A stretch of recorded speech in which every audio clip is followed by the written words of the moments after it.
It's your boy J-Baby, Mr. Major Man, Mr. 504 Jeezy from the Big Easy, here to welcome y'all back to the show. And today I got another review for y'all. But before I do that, I'd like to personally say I hope everybody's doing good during our stay-at-home quarantine that we're all supposedly doing. I know a lot of y'all breaking that rule, but I'm not gonna say anything. But hopefully it's giving y'all time to catch up on a lot of things that y'all haven't already caught up on, that you for the most part probably wouldn't have had time to catch up on. I know I'm making the most of it as far as myself is concerned, but definitely appreciate y'all tuning in as always, and hit that like button, hit that subscribe button, and also follow me on all my social media platforms, which will be linked in the description below. And let's get into the shoe without any further ado. As y'all can see, I know I've been Air Force One crazy as of late. As y'all can see, we have a standard Air Force One box, and on the side we have the Air Force One React white, what is that, black, university red, size 10.5. Always go a half size to a full size down, depending on the width of your foot. Style code is CD4366. Color code is 100. Retail on these was $120. I really only paid $45, which you can see probably right here. But enough about this. Let's get into the kicks. As y'all seen, it was the React, which is the new type of Air Force One, as y'all can see right here,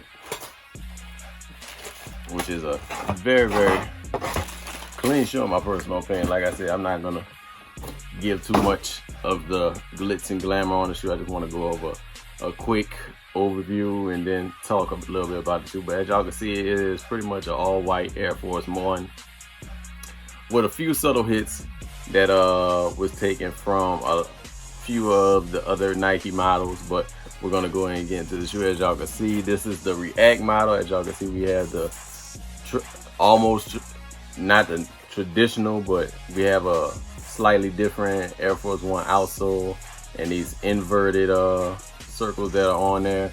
As y'all can see, we have a React, the React type of looking what that is, the crash pads. As y'all can see, there are usually stars right here, but they're not present at this given moment.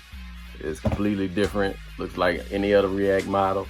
On the midsole is all white, but as you can see right here, we have a different panel right here compared to the other Air Force One. Right here it says React, and then it says Air, and then you have that little I don't want to say it's a stabilizer, because I think this is more aesthetic that's on the shoe. But as y'all can see, that is in red. And going to the top, we have more of a synthetic upper, like the regular Air Force Ones are. And also we have a drawn on swoosh, which takes its inspiration from the, I believe it's the React 87s, and the React 55s also does that with the swoosh as well. And you can see we have a mesh quarter panel on the back of the shoe. As y'all can see, we have the traditional Air Force One back with the Nike Air on there, and they go, and those swooshes go all the way to the back, and it has another little panel of leather that's right there, synthetic as well. On the toe cap, like I said, it's synthetic. Now this is where a few of the changes come in. We don't have, as y'all can see right here on the eyelets, this is completely different right here. This is like from the React 87 as well. You can see right here this paneling. This is not like the regular Air Force One paneling. If I can get another one right there, you can see right there that is completely different from that. On the bottom portion, this comes from React 87 as well. As you can see, they have a tab right here which goes onto the laces right there. That is not present on any other Air Force One. Also, leading up to the tongue, we have a mesh tongue as well, and it's it's a very loose tongue, to be honest with y'all. Pause. On the shoe, we also have DMSX. I think it was D6 or something like that. I know this is a design team of Nike. I was about to say Nike Lab, but I mean they pretty much do the same thing. They take usually standard Nike models and basically turn them into lifestyle models. Also with this shoe also as well, another thing I wanted to point out is the coup de grace of the shoe, which is if I can take this out. It is this thick React drop-in midsole, which ain't the first for Air Force One to have a drop-in midsole, but this is the first time that React is actually getting put on this model. As y'all can see on here, we have a full-length React insole with the air unit on the back, which usually this ain't even a standard air unit that Air Force Ones usually have in there. But as you can see, it says Nike React on there. It has a size tagging on there, 10.5. And on the inside of the shoe, it's nothing more there. Same thing as every other Air Force One. And like I said before, I just wanted to get into a few things about the shoe.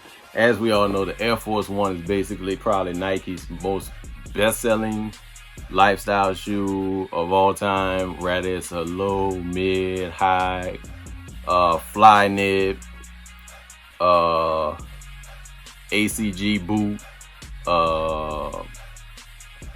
a free, whatever you want to call it, like whatever variation they had, heavily like it is probably the most utilized model of all time. Probably the model that's been through every sort of transition or transformation or experimented on model of all time. As you know, we had a whole campaign the year before last where they pretty much revamped like so many different ways you can make a white on white Air Force One.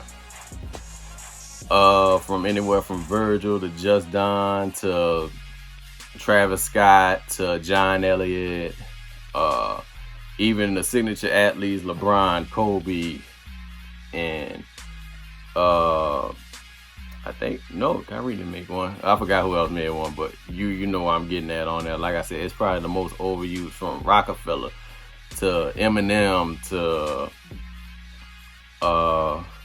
to Cameron, Fat Joe, like Nelly. The Air Force One is just a staple in the sneaker community. Like, and be honest with y'all, like I always had a love-hate relationship with Air Force One, because let's just be real, it was never the most comfortable shoe ever.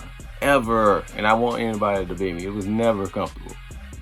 That's why I always gravitated toward the Nike Dunks or the Air Jordan 1 Low. Those were my go-to shoes back in the early 2000s. Those were my go-to shoes. Like, you can ask anybody that knows me. I always gravitated towards those. But it was because like the oversaturation of everybody wanting the Air Force One. But like I said, man, so many different variations of the shoe, and like I said before, like this is as like I said, the difference is in a few key things of the model itself. This uses standard leather. This uses more synthetics. Also, not to mention, like I said, on the bottom, you can see on the bottom of the outsole, on the bottom of the outsole as well, completely different. You might be hard to see if you got this translucent bottom. I'm gonna pull out that John Elliott right quick. Give me one quick second. All right, here we go. As I was saying before, like I said, on the bottom, you can see from the React outsole how they tweaked it to be inverted. As y'all can see there from a standard Air Force One bottom. But like I said, the midsole, they did change up a bit. As y'all can see on this midsole from this one, it does have Air React on the insole of the React.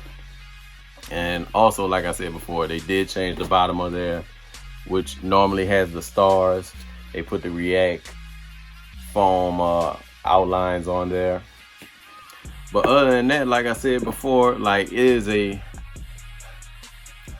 dope concept for the shoe. Now, me personally, like I said, there have been different variations and drop-in midsoles done for a lot of Nike shoes. Excuse me. Such as, like I said, with this particular one right here, the John Elliott, like I said, and I pulled out the insole of that already.